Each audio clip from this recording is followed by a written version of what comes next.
1 of 10? Oh, hell yeah. I haven't had numbers that good since the Biden administration.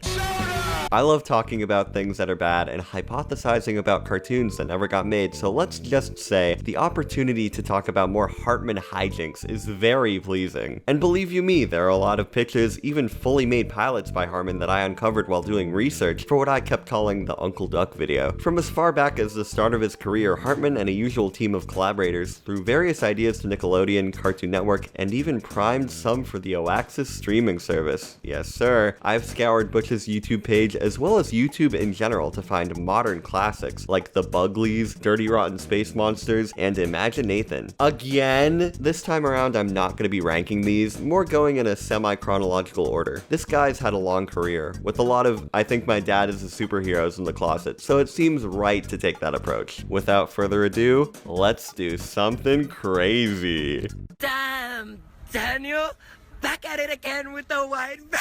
Dan Danger was a series of pilots created for the Oh Yeah Cartoons program on Nickelodeon in the late 90s. The Fairly OddParents actually started off as shorts here too, Dan Danger sort of getting left behind. The show follows the titular character, who on TV is this badass who can face any kind of challenge or threat, but in real life is a huge scaredy cat. Every short has Dan getting into some kind of predicament where he has to conquer his fears and save the day, from robbers, a plane crash, all kinds of wacky scenarios. Alongside Dan is Deb, the producer of her show, who generally dislikes her job, and Dan himself. Ruthie, her super genius daughter, who's always there to get Dan out of danger, and the boss, who's always portrayed as this intercom thing. These shorts were a blast, by far my favorite things I watched for this. Butch cited Rocky and Bullwinkle as an inspiration, and it has that same sort of madcap, self-referential style of comedy. The humor is so snappy, and the 7-minute runtime means they're squeezing so much into these shorts. Absolutely a blast to watch. If you want to be reminded why prime Fairly OddParents had so much appeal, try to find these. You can half attribute the style of humor here to Butch, half to Steve Marmel, who worked with Butch on this and a few other projects. You can find 2 of the Dan Danger shorts on YouTube by a simple search, but the other were a little harder to get. Very surprised Nickelodeon or Frederator hasn't just uploaded these for content at this point, but it's so many creators making these that I imagine royalties would be a little hard to hand out. I really like Dan's character, and as a whole the show has kind of a nice message about getting over your fears that the network actually tried to do away with. Apparently they focus tested it and said that it would be better if Dan was a hero all the time, kind of defeating the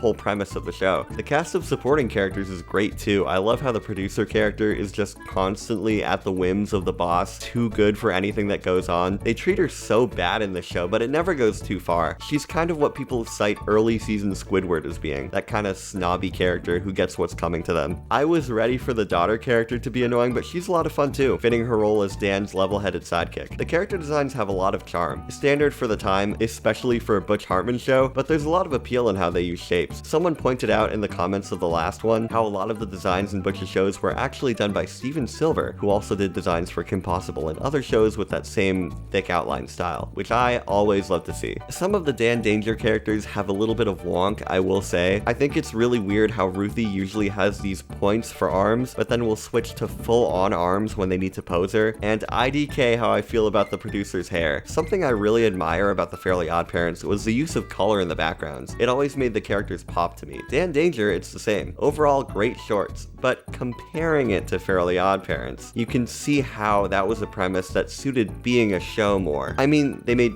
14... No.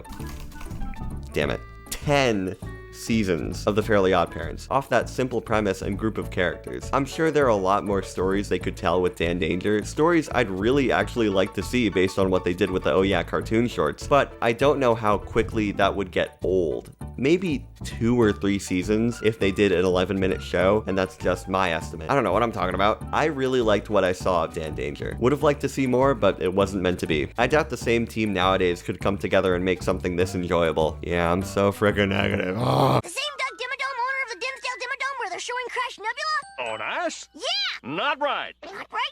That's right. Crash Nebula, originally a one-off show in a show for the Fairly OddParents, so much of a favorite, in fact, that they started pitching around different versions of a standalone Crash Nebula show. One version had him as an intergalactic bus driver, but I guess that morphed into the young Crash Nebula idea that we ended up with. This is pretty well known, but after the pilot was produced, they slotted it into an episode of the Fairly OddParents. The backdoor pilot follows Spriggs Spivak, an ordinary Earth kid who lives on a farm. One day, a princess princess from outer space crashes on the farm and is chased by these expensive-looking CGI bugs. Sprig saves her life, and as a reward, she enrolls him in the Celestial Academy, where he meets all kinds of wacky alien friends and foes. After an altercation with this dude, he accidentally lets down an airlock, causing he and I imagine his love interest to fall through space towards a black hole. He activates his iconic Nebula spacesuit and saves the day, earning him the nickname Crash Nebula and teasing many more space school adventures to come. I really like this pilot. It seemed like a lot of passion and imagination went into it. The cast of characters for the most part are likable, and they do a great job showing off the roles in this 22-minute story. It very much has the tone of Danny Phantom, some serious action and adventure, but with a lot of Hartman-isms thrown in, the Guy Moon scores, the overall sense of humor. You could very well argue it takes away from the plot, when I think the only thing I would keep out is Sprig talking to the camera. That's the only element of humor that comes off as annoying. Barring that, I think the tone could have really worked in a cartoon. As a kid, I wasn't a fan of things like Samurai Jack or any of the other action shows on Cartoon Network or Nick because they always took themselves a little too seriously for my Adventure Time loving self. Crash, I think, would have struck a good balance where it's got a lot of serious elements and serialization and what have you, but there's a prominent sense of humor throughout. I would have loved to see more of this had they made it into an actual thing beyond a single episode of FOP. This had a lot of potential, and Nickelodeon realized it. There were even talks of a Crash Nebula movie at Paramount to be the true introduction to the series for audiences. And let's get corporate here, this would have sold mountains upon mountains of toys. All these cool character designs, this would have been the kind of 2000s franchise that would have action figures, Crash Nebula shaped mac and cheese, one of those leapfrog plug-and-play games for toddlers, an online Crash Nebula Celestial Academy MMO. You'd go to Nickelodeon World at the Mall of America and there'd be a Crash Nebula ride. It feels very adaptable to merchandising and general Nickelodeon corporate synergy. I imagine post Ben 10's success at Cartoon Network, there was one Nick exec who was like, damn it, we should have let the fairy guy make the space show. Even if they somehow decided not to make it in the end, they clearly had a lot of faith in it because this thing looks like Nickelodeon gave it a massive budget for a TV episode. All the CGI and so many new great looking character designs with a lot of detail. Steven Silver again doing something outside the usual style of Hartman shows. Guy who knows nothing about anime here, but the more humanoid characters remind me of Osamu Tezuka's work, who himself was inspired by American comics, which I also see a lot of inspiration from as well. Butch never gives a reason for why it was never picked up, but Danny Phantom was probably being developed around the same time, and maybe Nick might have preferred to just go with that instead. And again, the pilot for Crash looks so expensive, I doubt if it got made into a show it would look this good. Oh, alright! Dynamite is another infamous one similar to Crash Nebula. Since this never manifested in any real form, Butch retains the rights, I think, and has also tried to make this happen on Oaxis. Remember Oaxis? Same with Family Fusion. I think he was gonna do more with that too. Anyways, Dynamite was originally conceived as a superhero action show for Cartoon Network, pitched around the early 2010s. I want to say definitely post Tough Puppy. Cartoon Network liked it, but they were looking for a comedy instead, so he ended up retooling it into the pilot we know now, starring Flip, Zip, Skip, and Hector Gonzalez as they wait in line for a Harry Potter parody and have an encounter with this cat supervillain. Biggest problem if we're considering this was gonna be on Cartoon Network, this is way too much like Teen Titans Go. And yeah, let me be the infinity plus 1th cartoon reviewer to point out any kind of contradictions or hypocrisy with Butch saying he wouldn't make Teen Titans Go a comedy if he had the rights, versus doing exactly that for the exact same company when asked. That's how it is when you gotta make that money. Also, if you like videos like these, please consider supporting my Patreon, as it means I'm able to keep making them for the time being. It feels really out of place at Cartoon Network in the mid-2010s. There was a standard of quality there that this did not live up to. I'm sorry. You put this next to Clarence and see that difference in soul. Soul versus soulless. You got nothing, Hartman. This looks like one of those Teletoon shows they'd import just to fill up a time slot instead of an original. The designs are a little too loud in color, but I do have a soft spot for characters with gangly, noodly limbs. This is definitely post Steven Silver Butch here. The show has that Hobby Kids Adventures stank to it. Again! Imaginathan again? Something I found after trawling Butch's YouTube is that he loves coming up with the names first. He liked the name Imaginathan so much that he ended up retooling it into a brand new concept. Still about a boy named Nathan, obviously. This time it takes place in a sci-fi future where the scientist invents a machine that can turn thoughts into reality. His test subject ends up stealing it to sell to some evil corporation, so his son, this is Imaginathan, takes a duplicate of the device and uses it to stop the bad guy. Having a character be able to conjure up anything sounds like a broken power, but in the script and storyboards that exist, they seem to understand that you have to put limits on it. They say something about only being able to use the machine for a minute at a time, and it runs out of power fairly quickly, letting the bad guy get away. Biggest hot take on Imaginathan version 2 is that I really don't know if it needs the future setting. It would be a lot more fun to see these kinds of imaginary constructs running amok in the real world, instead of an already fantastical future. I also just think the designs of the human characters look really doofy. It's trying to be a cool anime, but the clear Western style that's left over clashes with it a little, not gonna lie. Another very punny name. Initially, that was all that existed for this pitch on a single sticky note. Then Butch brought in some collaborators and turned it into Night and Dave that we could have had back in 2017. This was post Tough Puppy, where Nickelodeon gave Butch the opportunity to make 4 pilots for them, this being one. Night and Dave tells the story of a kid named Dave, who lives in this medieval fantasy world. One day, he pulls a golden spork out of the ground and becomes king. With the help of his inventor friend Gwen, they help the kingdom and protect it from various threats, including an evil knight named Smackover who declares himself as the rightful heir to the throne. The premise very much feels like a medieval Planet Sheen, with the kid thrust into a high-powered role and the weird blue guy wanting him dead. Out of the ones that didn't get made into an animation, this one looks the most developed. Even the logo looks very complete and professional. The final designs aren't beating the characters in a book you get as a kid that teaches you how to draw cartoons allegations, but there's some appeal with what Mike Doherty, who also did a lot of work on Tough Puppy, does with the concepts. The colors look great too in the small clips of animatics that are available. There were actually 2 animatics that were made for this. One that included a bunch of studio mandates, and another where they just went back and said, you know what, Butch? You got it right the first time. Again, neither of these are available, so all we have at the moment is concept sketches and a few small clips uploaded to Facebook. Wow, we have the #1 Night and Dave hater over here, damn! I don't think it would have saved Nickelodeon in the late 2010s, but it would have been better than Bunsen is a Beast, which this got passed up for. Very nice choice between the two. Either eat a stale saltine, or a block of uranium.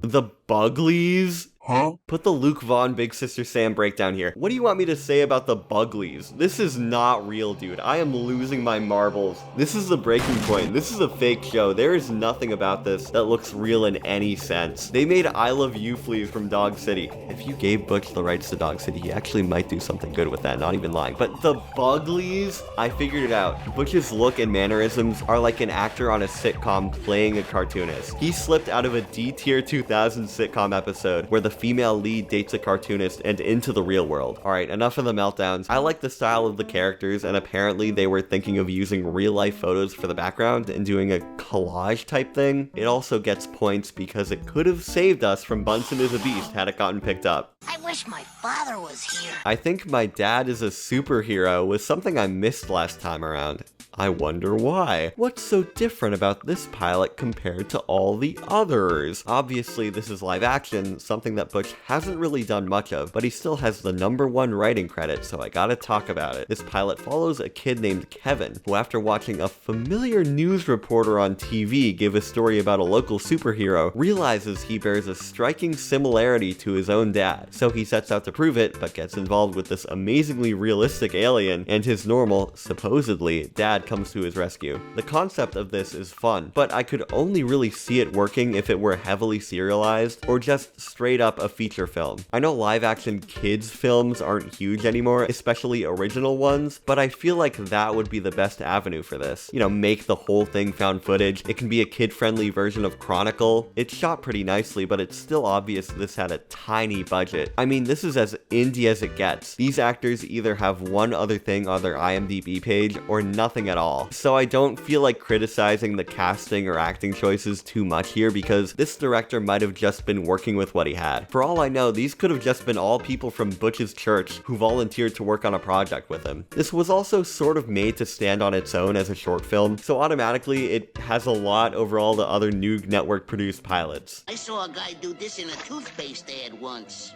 Ta-da! Now this is toony. Splatipus is a Bugs Bunny-esque pitch that Butch has apparently had around for 20 years. Not much is known about this mysterious cartoon, except for the character's disturbing design, and that it was planned for Oaxis before that went defunct. It's up in the air whether he's planning to rework it with his new company or not. Real talk, do you think Butch is gonna try and make Uncle Duck for real now because people are digging it up and memeing on it? It could happen, only on the hub. Yeah, that's right, Uncle Duck's got a side to him we haven't seen before. The way he talks about it, he obviously wants to make Splatipus in the style of Golden Age things like Merry Melodies or Tom and Jerry. I like things with a lot of slapstick, and I've seen modern things in that style that are really good, and some of those Golden Age cartoons really hold up, but I'm just not a fan of when people go out of their way to, quote, pay homage to the classics. I do like a good reference to the classics. Without bringing anything new to the table. Rant incoming. Rant incoming, because when Tex Avery and Bob Clampett and all those other guys were making those Looney Tunes cartoons back in the 40s, that was new. All that was wild to see for audiences. Characters getting flattened and their eyes bugging out and all those other more clever visual gags. That to them was different from what they had seen prior, and not the same thing that existed for 80 years before and was apparently timeless and time-tested. Back in those days, animation didn't even exist for that long before then. The oldest cartoon reviewer at the time must have been like, "Oh, these Warner Brothers cartoons have too many next big meme faces. I miss when I was a kid when cartoons were good, when Winsor McKay was on stage with a dinosaur." Wait, I got another one. This film takes place roughly a year after the sinking of the Lusitania. Shout out to the 3 people who laughed at that one.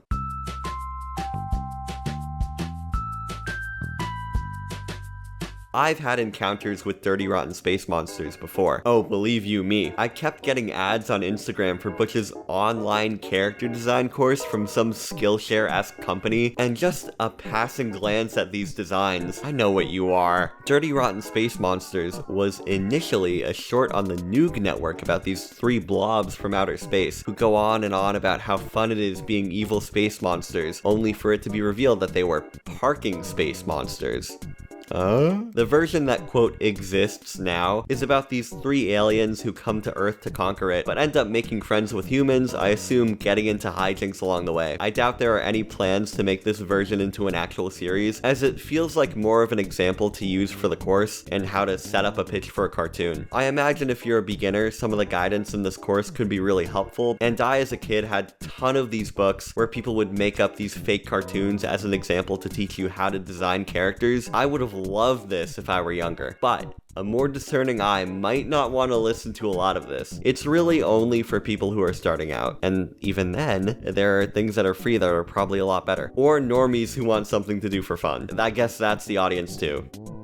So, for this video, as opposed to the first, I did a lot of scrolling through Butch's YouTube and TikTok and what have you, and I have to say, the guy's #1 quality is that he has a lot of charisma. You could very well argue that his ability to schmooze people is why he got all the opportunities he did. A lot of his success story he brags about is being able to win over people on the spot with his pitches, like Fairly Odd Parents and Tough Puppy were things he thought of at the last second. That's really admirable, and that same charisma comes across in a lot of his videos. He seems very friendly and open, and he preaches a lot about having a good work ethic and really trying, which, you know, while some of his art looks like this, it is a very admirable quality. There is, however, a laundry list of misdeeds that make him come off more like a snake oil salesman or a greedy televangelist, and that's really where his public image lies. Remember, you can't spell slimy but charismatic without Butch.